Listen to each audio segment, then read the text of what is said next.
Hello world. If you're new here, my name is Michelle and I make videos about my favorite show in the world, Wentworth, along with storytime videos and random chit chat videos.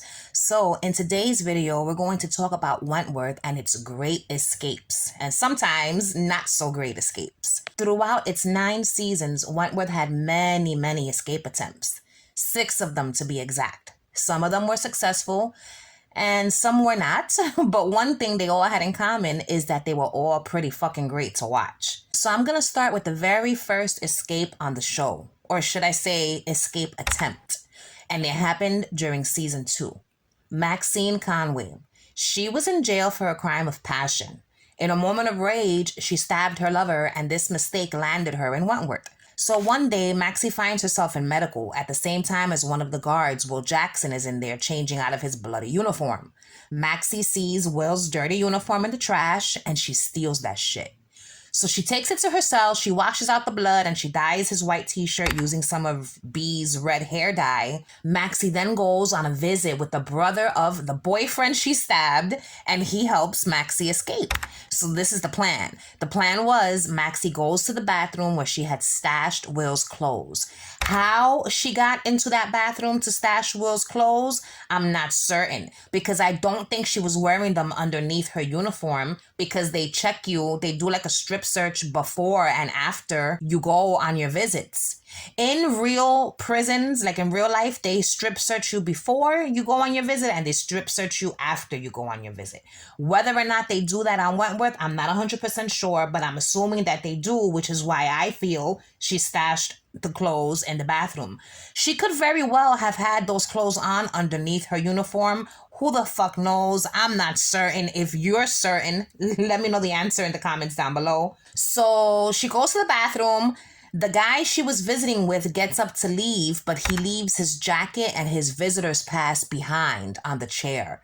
Maxie then comes out of the bathroom, minus her wig, minus her makeup and uniform, and she's dressed in Will's clothes and her friend's jacket.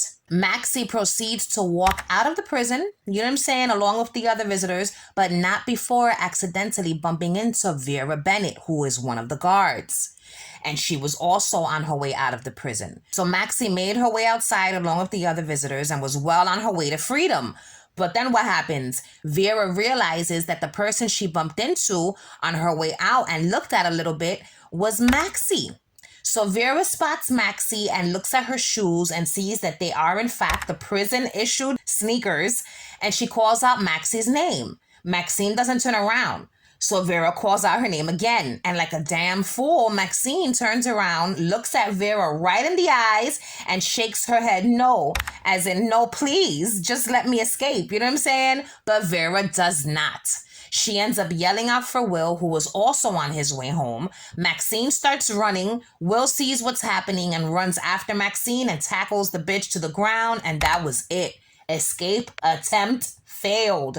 It was an okay plan, but I don't think it was very well thought out. Had Maxine succeeded in her escape, I believe it would have only been a matter of time before she would have gotten caught. Maxie didn't have that criminal instinct, all right? She just didn't. If she did, she would have never turned around like an idiot to look at Vera. So in the end, Maxie gets an A for effort. It was a good try, but it just was not good enough. The next escape also happened in season 2, and it was the brilliant escape of Bea Smith. No escape on Wentworth was as calculated as Bea's was, okay? It all began with the death of her daughter, Debbie. Bea found out who was responsible for Debbie's death. First, she kills the person who ordered her daughter's hit, Jacqueline Holtz. Then she goes after the guy who actually killed Debbie, which was Jax's son, Braden. And she did this by devising a plan that will go down in history as one of Wentworth's greatest escapes. It all starts when Sky Pearson, one of the H1 girls, loses her shit and cuts her wrists. Bea helps her by covering up her wounds with her sweater. She ends up going along with Sky and the Screws to medical, and she stands outside the door waiting to be escorted back to her unit. And while she's waiting, she overhears that inmates that have wounds on their wrists cannot be handcuffed as they're being transported to the hospital.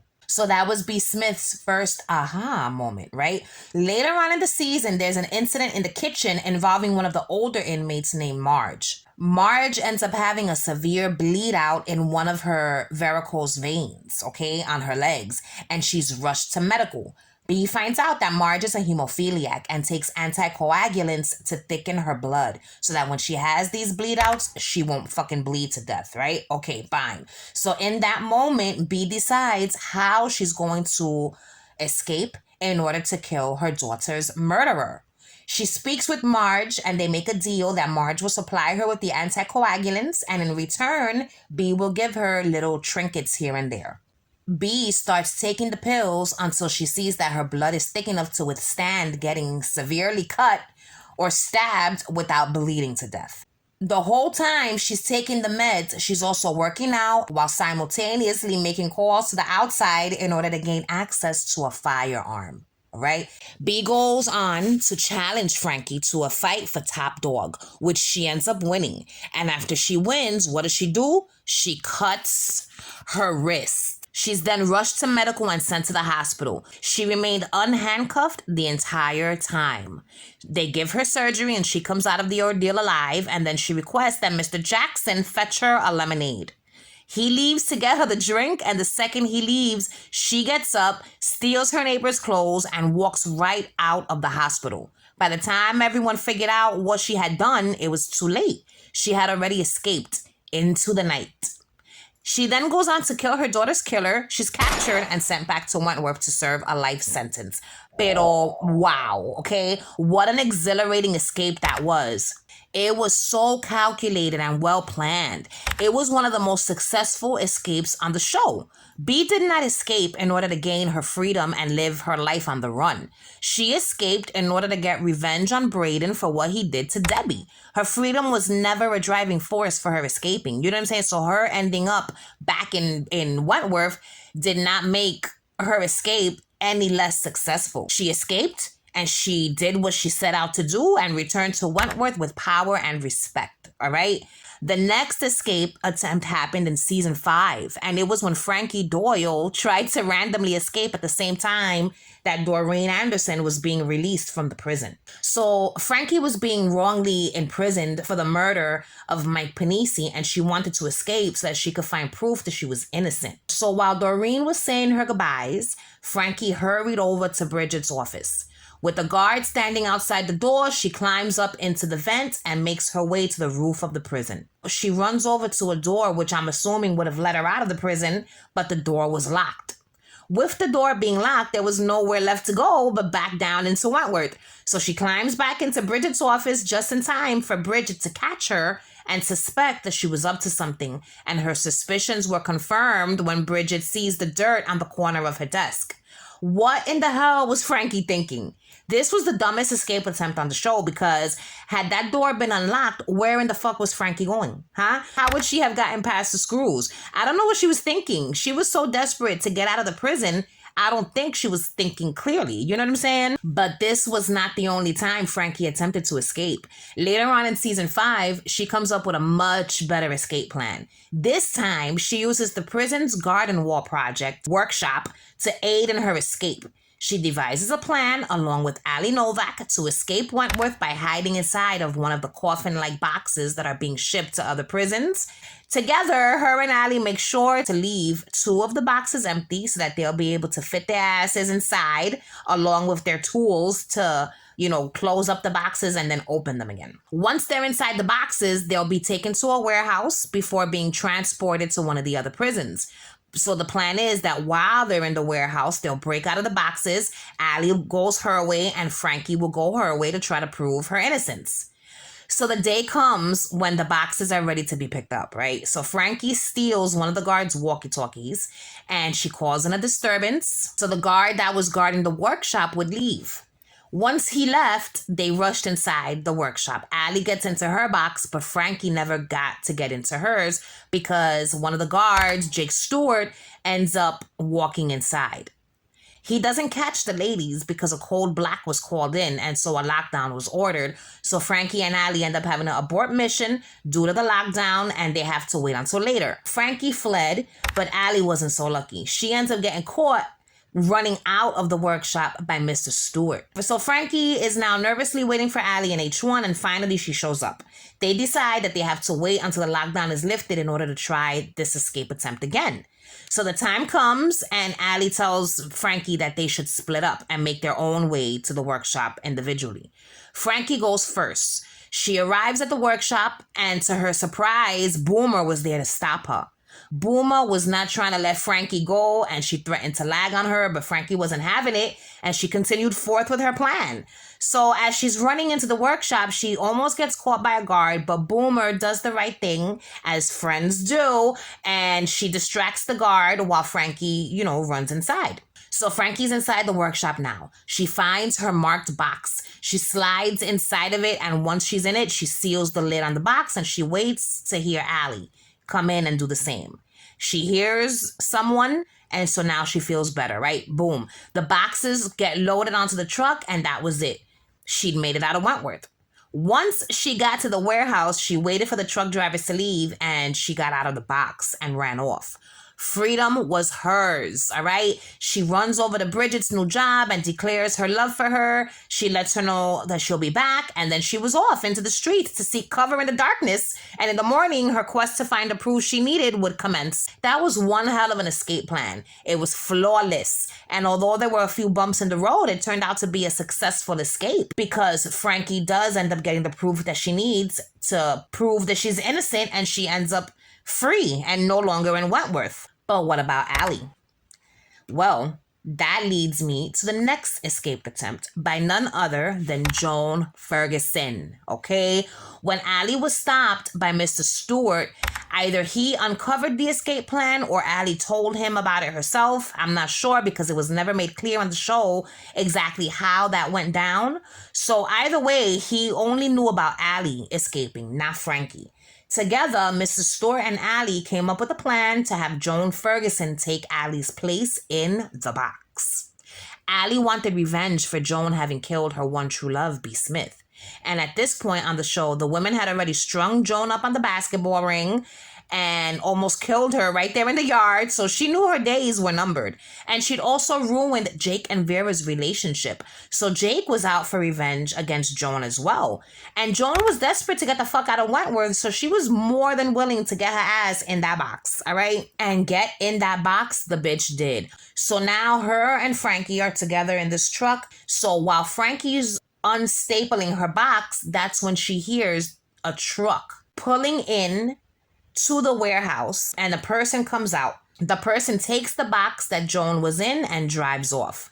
Next thing we know, we see Joan in the box, and we hear sounds and see that the bitch is being buried alive by the last person we expected to see burying her alive, Will Jackson, Wentworth's resident good guy. So he buries the bitch alive, and the last thing she sees before she freaks the fuck out is Bea Smith's face via a drawing that was taped to the roof of the box, which is literally a coffin, okay? So needless to say, her escape attempt did not go too well.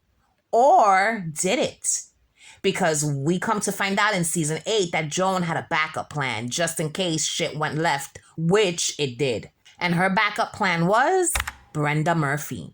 Joan contacted her right before shoving herself into that fucking box and had Brenda follow the truck with the box. She was supposed to help Joan once she got to the warehouse, but then Will came and stole Joan from the warehouse. So Brenda basically follows Will to the forest and watched as Will buried Joan's ass alive. And she waited until he finished and left. Once he was gone, she digs Joan out and saves her fucking life. So Joan was free. So that escape attempt was a victorious one.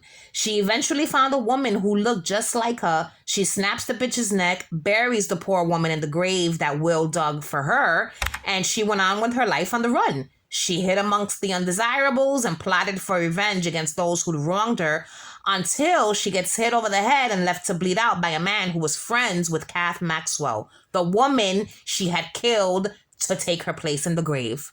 Karma for that ass, okay? That was karma right there. So this leads us to the last escape on Wentworth. It happened on the final episode of the series. And once again, the escapee was Joan Ferguson. So boom, it's the very last episode of the show. A portion of the building has been blown up by order of the one and only Lou Kelly.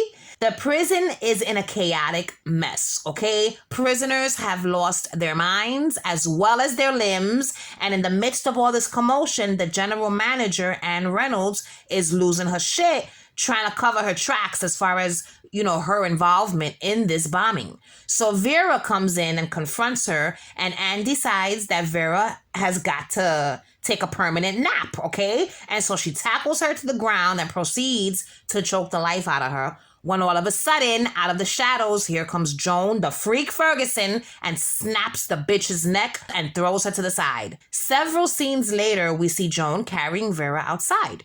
She lays her down on the grass and wipes some of the dust and debris off of her face. The two of them share a sentimental moment, and then Joan stands her happy ass up, turns around, and walks slowly into the darkness. Literally, the bitch walks into the pitch black of night, okay? Never to be seen again. And there you have it. Wentworth's most successful escape. I know what some of you might be thinking. What about Frankie's escape inside the box? That was successful. Yeah, it was. But Shorty got shot, all right? So, and she went through some things before coming out on the other side a free woman. Joan literally just walked out of the prison and into the night, right in front of Vera, who did nothing to stop her. It was fucking great. So in conclusion, all of these inmates who escaped or tried to escape were all very ballsy, very brave, very daring, and very badass. I just wish that Maxine would have kept her eyes on the prize and just looked forward and kept on walking instead of turning around like a little dumbass bitch and look one of the guards right in the fucking face like she ain't have no damn sense. What the fuck, bro? Like, I'll never understand. Anyway, they all had heart and the will to be free, no matter what the cost. And I enjoyed watching them give it their all in order to gain their freedom. Joan's final escape was so simple, yet so effective, and very, very on brand for her character.